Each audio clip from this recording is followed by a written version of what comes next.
There is one question almost every retail investor argues about online, and almost nobody answers with actual math.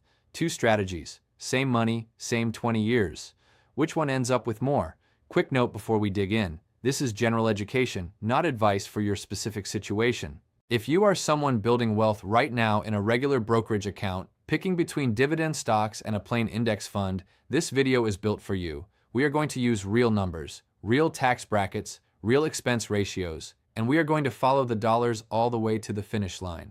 Here is why the question is harder than it looks. Both sides have books, podcasts, and decades of true believers. The dividend side says cash flow is king and compounding the checks builds real wealth. The index side says low fees and broad diversification beat everything. Both sides are partly right, and that is exactly why the answer hides in plain sight. Back in 1961, two economists named Merton Miller and Franco Modigliani published a paper that quietly settled half this debate. They proved something called dividend irrelevance theory. The idea is simple. When a company pays you a dividend, the share price of that company drops by the same amount on the ex-dividend date. You did not get new money. You got your own share value handed back to you with a tax bill attached. That is not opinion. That is accounting. And it matters because the entire emotional pull of dividend investing comes from the feeling that those quarterly checks are extra income. They are not extra income. They are a transfer from one pocket to another, and in a regular taxable account, the IRS takes a slice on the way through. Now picture two people the same age, same job, same paycheck. Both invest $1,000 a month for 20 years. One builds a 4% dividend yield portfolio using popular dividend ETFs. The other just buys a plain S&P 500 index fund every month and never touches it. Same money in. 20 years later, what comes out the other end? Year 1, the dividend investor sees about $260 in dividends arrive in the account. It feels great. The checks are real, the spreadsheet looks alive, and the strategy feels like it is working. By year 3, that number climbs to roughly $1,350 in annual dividends. By year 5, around $2,600 a year. The checks keep growing and the satisfaction keeps building. You might be thinking, that sure looks like winning to me. Here is the part that is hard to feel, but matters more than any of those checks. On a $10,000 portfolio yielding 3.5%, you are getting about $29.17 a month. That is the entire dividend income on a 5-figure portfolio. Meanwhile, the index investor across the table got nothing visible at all. No checks, no statements that say income. By year 5, the index investor's position has quietly grown to roughly $73,000 at the long-term S&P average return of around 7%. That growth is real, it just does not arrive in an envelope every quarter. This is what behavioral finance calls the bird in the hand bias. The dividend check feels concrete. The capital appreciation in the index fund feels abstract. Both grow your wealth. Only one of them feels like wealth. That feeling is doing a lot of work, and it is hiding 3 things underneath. The first leak is return drag. A dividend portfolio that overweights mature, slow-growing companies tends to leave higher growth winners on the table. The second leak is tax drag. The third leak is expense drag. 3 small leaks running at the same time every month for 240 months. That is what makes the gap so hard to see and so hard to reverse. Tax drag is the lever almost no online video bothers to break down, so let us do it now. In 2025, qualified dividends were taxed at 0, 15, or 20%. For a single filer, the 0% rate applied up to $48,350 of taxable income. Above that, 15% kicks in up to $533,400. Above that, 20%. That sounds favorable, and it is, compared to ordinary income. But it is not zero unless your total taxable income is genuinely low. Now picture the dividend investor 20 years in, pulling $56,000 a year in dividend income. At the 15% qualified rate, that is $8,400 going to the IRS, leaving $47,600 in their pocket every single year. And that is the friendly version of the tax story. Here is the edge case most dividend YouTubers skip. Not all dividends are qualified. Most distributions from REITs and many high-yield ETFs are taxed as ordinary income, which can reach all the way up to 37%. So if a chunk of your high-yield portfolio is in REITs, you are not paying the friendly 15% rate at all. You are paying your full marginal rate, the same rate as your salary, on income you did not even ask the company to send you. For a typical investor in a moderate to high tax bracket, the annual tax drag on a dividend-heavy portfolio runs roughly 0.5% to 1% of returns every single year. Index funds, by contrast, generate very few taxable distributions because they barely trade their underlying holdings. Lower turnover, fewer capital gains kicked out, smaller tax bill. The index investor's tax drag is closer to 1 or 0.2%. That gap, repeated for 20 years, is most of the story. You might be thinking, fine, but 0.5% or 1% does not sound like a fortune. Let me show you what it actually looks like when it compounds. Here is what 20 years of verified data actually shows. The Vanguard High Dividend Yield ETF, one of the most popular dividend funds in the country, has returned about 9.32% annually since its inception, according to data from Quicken.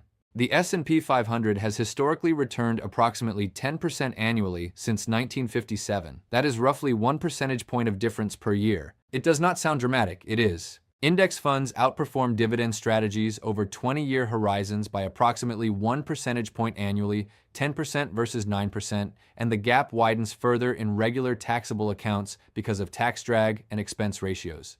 That is the math, and now we have to look at why it gets worse in a taxable account specifically. Expense ratios are the third leak. The Vanguard S&P 500 ETF, ticker VOO, charges 0.03%. The Schwab Dividend ETF SCHD charges 0.06%. The Vanguard Dividend Appreciation ETF charges 0.04%. These look like rounding errors. Stretch them across 2 decades of compounding and they are not rounding errors. They are real money that left your account and never came back to compound. Now stack the gap with a sobering data point. According to S&P Dow Jones Indices, 91.35% of large-cap funds underperformed the S&P 500 over the 15-year period ending December 31, 2023. 9 out of every 10 professional managers with research teams and Bloomberg terminals could not beat the boring index over 15 years. The retail investor picking dividend stocks at the kitchen table is competing in the same race. And here is something that will sit with you. 2 of the most successful companies in modern American history, Berkshire Hathaway and Amazon, have never paid a dividend, not once. Berkshire by deliberate policy, Amazon by reinvesting every available dollar back into the business for decades. If dividends were the proof of wealth creation, those 2 companies would not exist as they are today. Total return is the goal. Dividends are one delivery mechanism for return and not always the most efficient one. Now you might be thinking you are picking on dividends. Here's what I am not saying. I am not saying dividend investing is bad. Dividend reinvestment is a real compounding engine. When you reinvest those checks back into more shares, you absolutely build wealth over time. The issue is not the dividends themselves. The issue is where you hold them. And when you hold them in a regular taxable brokerage account while you have unused space in tax-advantaged accounts, that is the expensive mistake. I am also not saying every high yield is a trap. There are legitimate dividend payers with strong earnings and sustainable payout ratios. The dividend aristocrats, companies that have raised their dividend for 25 or more consecutive years, according to S&P Dow Jones Indices, have generally been steadier than the broader market. That is real. But dividend cuts are also real. In February 2022, AT&T cut its annual dividend from $2.08 to $1.11 per share. That is a 47% reduction overnight. If a retiree was leaning on that income to pay their bills, the math of their retirement changed in a single press release. The behavioral certainty people feel from dividend checks is partly an illusion, because the company can always cut. There is one other thing the strict dividend portfolio misses. The S&P 500 information technology sector returned about 20.92% annualized over the 10 years ending March 31, 2026. Most traditional dividend portfolios are dramatically underweight technology because tech companies have historically reinvested rather than paid out. That is starting to change. In April 2024, Alphabet announced its first ever quarterly dividend, payable that June. The dividend landscape is evolving. Some tech-focused dividend ETFs now exist that try to bridge this gap.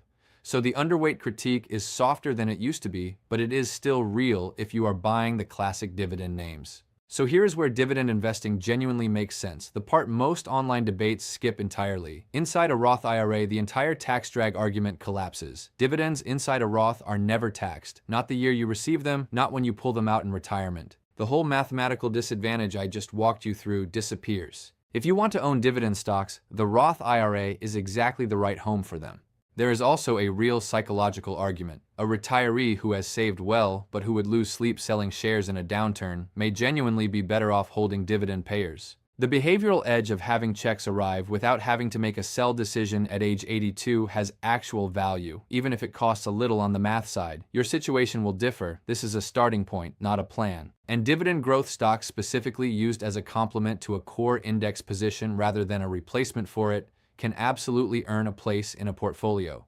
The mistake is using them as the entire engine in a taxable account.